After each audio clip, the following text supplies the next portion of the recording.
Hello, you wonderful people, and welcome to another episode of Crime Centric. This being a show where I talk about TV shows that are crime dramas. For today's episode, I'm going to talk about Poker Face, Season 2, Episode 6. Great episode. A lot of really interesting things went down in this episode, so let's break it down. First and foremost, I did not expect this episode initially to take place entirely at like a little kid's school. It wasn't because at first I thought we were kind of doing a little bit of a thing like Episode 4 did, where it was like, oh, these... basically the opening was like, okay, and then like 6 years later we got to present day, and that's kind of, it was like 6 years of build up that led to the murder happening and stuff like that, right? I didn't know if we were doing something where we were introduced to Stephanie at a young age and seeing how she operates as a kid, and then like that informed who she was as an adult.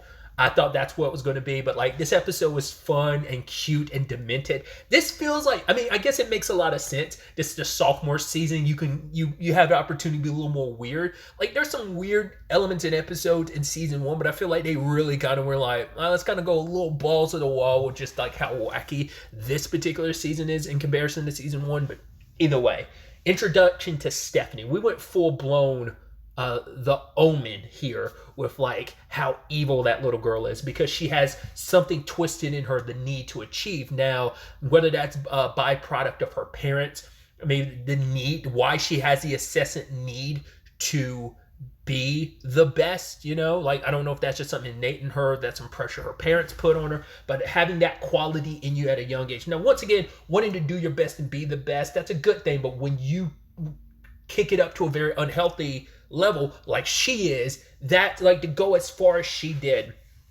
I mean, she's just trying to be Miss Perfect, and it all comes crumbling down during a spelling bee because she got the word abracadabra and she's like, no, that's an onomatopoeia, it's not a real word. I was like, oh, I would have never thought about the technicality of it, but she's pushing back so much on it, and she couldn't spell abracadabra, but Elijah could. I was like, oh man. And what does she do? She's dead set on revenge. It's like, you know what I'm going to do? I'm going to ruin your magic shit. First and foremost, I'm going to like embarrass you. I love that little thing of her like looking up on the computer. How to kill a boy. Pause. Apostrophe S, self-esteem. I was like, that's good. Because like there's no way we're going to have like a little murderer on our hands. Once again, the Omen and stuff like that. So it's not out of the realm of possibility. But yeah, she wants to wreck his... so she sees like a picture of him as a baby. And it's like, yeah, it's an embarrassing photo. You know, because even Charlie says later on, really? Kids think this is embarrassing? You know, you'd find it embarrassing as an adult, but you immediately get over it. You'd have fun about it. As a kid, that's like, no, they're going to make fun of me being in a diaper. Like, as you know, up until like, you know, you're so insecure as a kid, you want people to like you and you don't want to be made fun of. Like, you know, I mean, even in adulthood, that doesn't go away, but it's not as big of an issue, at least for most people. Some people it still would be an issue, but for the most part, it's not going to be an issue. Once you get older, you're like, oh, that's kind of stupid to get like upset or embarrassed about it. Some people would flaunt that out and be like, oh, look at this embarrassing photo. People lean into it, right? So she uses that to distract him while she like messes with his magic trick and makes him kill the class gerbil Joseph. Man, oh man, I wasn't expecting them to show it. They went full Gallagher with that. I was like, that is horrendous. And the kids being traumatized, understandable. Like at such a young age, I mean, you got to learn about death at some point in time, but you don't need to learn about death in that particular way. Like and the kids are going to need therapy. I mean, hell, you see the kids acting out later on. One girl is like cowering, like on the floor, like next to her chair to her desk. I was like, man, these kids are kind of going through it. And once again, different kids act different ways, because some of them are like having like bins over their head and they're like army crawling on the floor. Others are fighting. All because of Stephanie, who, like, because like I said, Gallagher show-esque, where like the kids in the front row covered in blood, except for her, because she's got blood on her face, but she's got that demented smile. I mean, even that moment where she looks at the camera and just kind of stares, I was like, that is so creepy. Because I love Charlie showed up here because she thought it'd be kind of nice, but even her good buddy over the radio was like, are you sure about that? Because it's like, oh, you have to sign this like honorary contract or whatever. He's like, I don't don't sign that. Because she's like, it's just like a kid's school. It's not that big of a deal. He's like, I mean, do you really know about kids? Have you been around kids? It's like, no, she hasn't. She hasn't really been around kids. She got introduced to her own niece last season, but like she was only around her a tiny bit. And that's the thing of like, yeah, like I have nieces and a nephew, and so like you're like, I see kids, I'm around kids, but it's like, once again, that's the beauty of being an uncle. Like you don't have the full commitment of being a guardian in that capacity, like a parent would be, like full-time gig. You get to bow out when you want to type of situation, and I think Charlie was kind of looking at it kind of that way. But then she gets introduced to Dr. Ham. I did think it was interesting when like they focus on a bracelet saying "You're mine," but played by Margot Martindale. I was like, hey, that's dope. But she's kind of a hard ass confronting JB, who's played by David Krumholtz, and Charlie having them empty their pockets because like $20 went missing. I was like, oh, I don't think any of the students or teachers would do it, but you guys, I'm having all the staff empty out their pockets. But we get introduced to JB is Elijah's dad. He's a single dad. His wife died, and he's been doing all he can to raise Elijah. I mean, in fact, he's like working here as a custodian. Actually, it pays for it gives Elijah a free tuition to this really, really good school. And Elijah isn't the most social person. In fact, he's very like reclusive in that regard, but like he opens up to like the class journal. But his dad's happy because magic has been this outlet that has kind of let him come out of his shell a little bit more, which now then learning that, you're like, oh, it makes what Stephanie did that much more sadistic. Not only did she have him kill what is essentially his best and only friend, but also wrecking him and using the thing that he loves, the thing that kind of brought him out of his shell, to undo him is super, like, it's all kinds of twisted. And it's like you end up in that kind of ethical debate of like, she's a child, does she really truly understand the consequences of her actions? It's like, I think kids at the age, for the most part, I think can be a little sociopathic, but I'm like, because you really don't understand consequences at that point. But I'm like, that's next level. Once again, she Google, or like she used a search engine online to find results on how to destroy someone's self-esteem. That's next level crazy.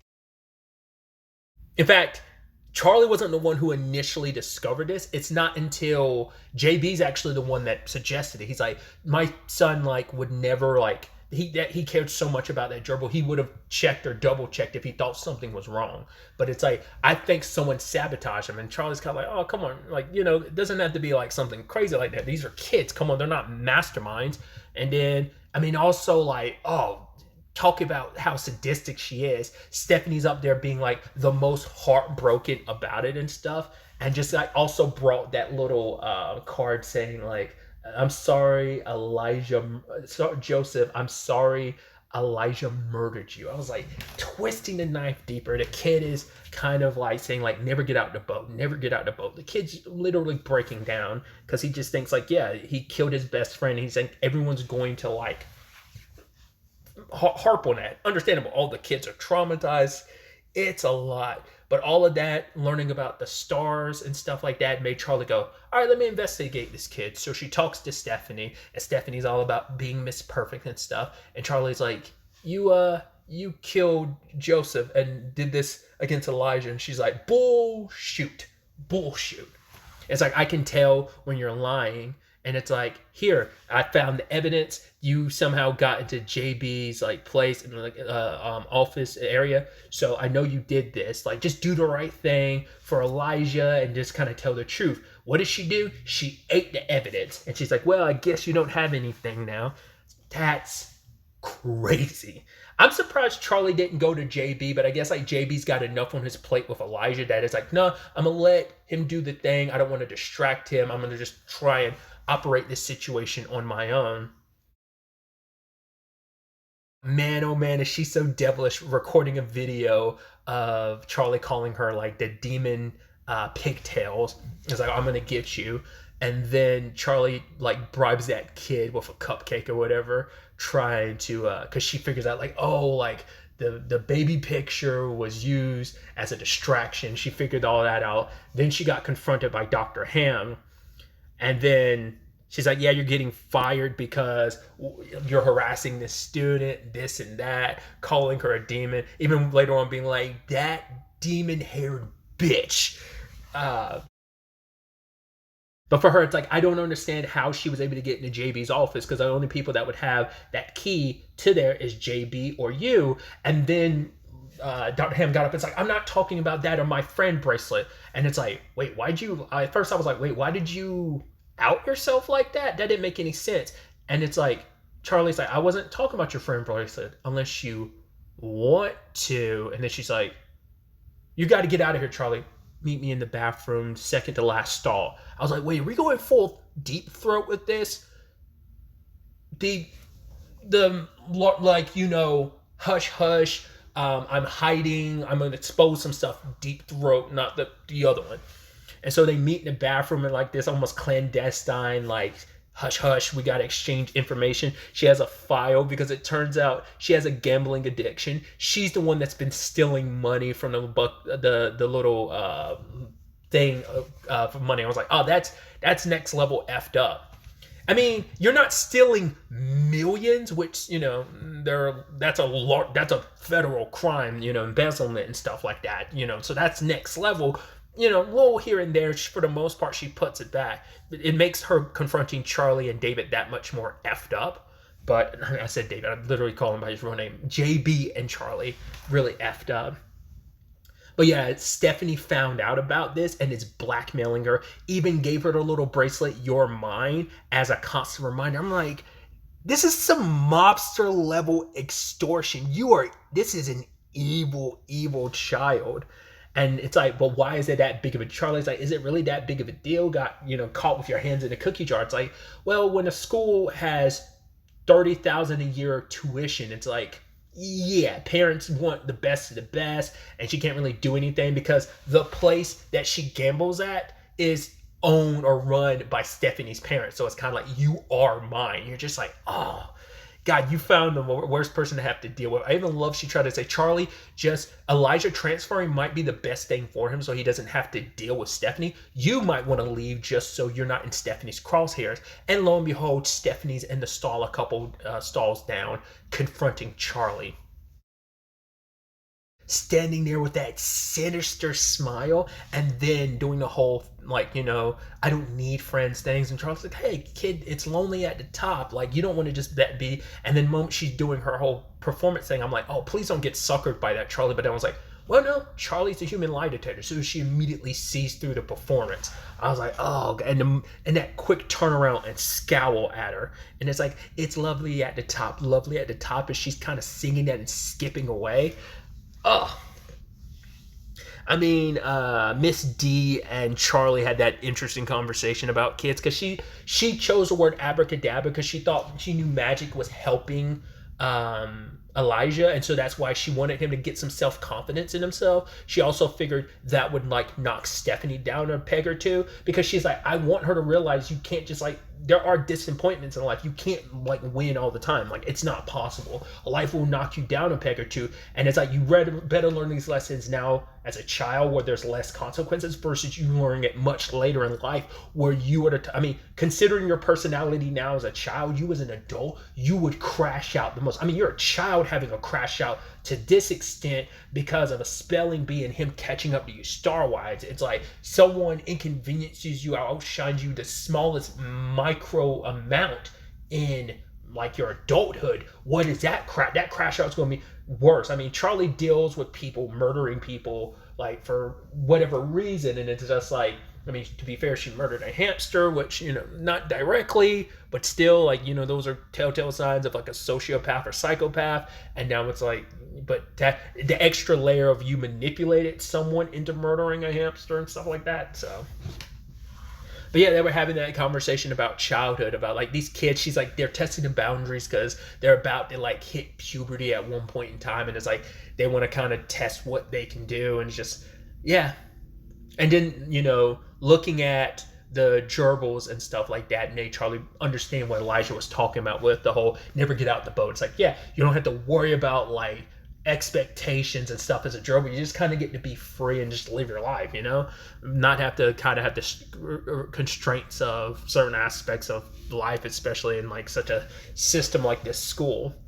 And Charlie, working with Miss D, like ends up putting on this whole thing for Elijah, who gets welcomed back wholeheartedly. Everyone's like, we missed you, we loved you. Oh my God, actually Joseph isn't dead, we revived him. And then Stephanie being like, no, that's not true, he definitely died. And then like Joseph and that other one start banging, and she was like, that's not your husband or whatever.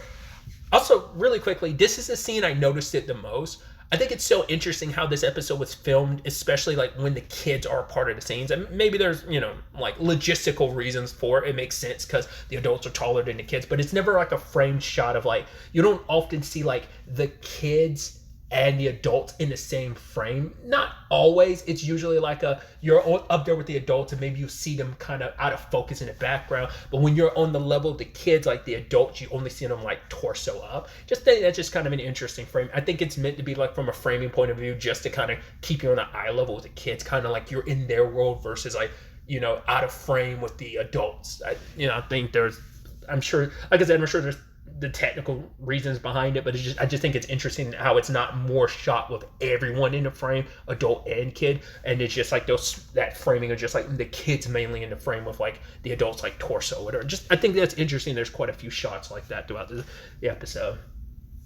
But Stephanie like running out of the classroom, slow-mo running, because like some of the kids were like, oh, we'll give our stars to Elijah. I'm like, kids like, oh, I love Elijah, I'm gonna give him my stars. She goes, grabs the money out of that lockbox and tries to frame JB. I was like, yo, you were trying to frame it so that he stole some money, but Charlie got a video of it, and it's like, you know what, you got someone you need to fear that's a bigger authority than you and me. And then Stephanie's like, oh no, the police. And she's like, no, puberty. And the fact of the matter is, I will send this video not only to your parents, but to every elite school you tried to like go to. So you leave Elijah alone, try to be a better person, and this won't find its way to them. So it's like, let's shake on it.